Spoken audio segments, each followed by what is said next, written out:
کیا تیرے پاس قرآن موجود نہیں تھا؟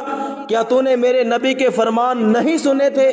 کیا تو جنت اور جہنم کے بارے میں نہیں جانتا تھا؟ لیکن تجھ پر افسوس کہ ساری زندگی تو شیطان کی پیروی کرتا رہا۔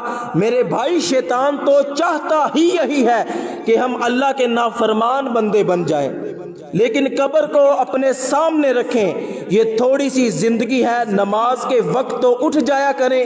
نیند پوری کرنے کا شوق قبر میں پورا کرنا، یہ آنکھیں بند ہونے کی دیر ہے۔ مر گئے تو قیامت تک سونا ہی ہے، کوئی جگانے والا نہیں آئے گا۔ کاش حضور صلی اللہ علیہ وآلہ وسلم کا یہ فرمان سنا ہوتا تو کبھی فجر کی نماز قضا نہ ہوتی۔ رسول اللہ صلی اللہ علیہ وآلہ وسلم نے ارشاد فرمایا کہ جس نے 40 دن صبح کی نماز اس طرح پڑھی کہ اس کی ایک رکعت بھی فوت نہ ہوئی تو اللہ پاک اس کے لیے جہنم کی آزادی لکھ دے گا۔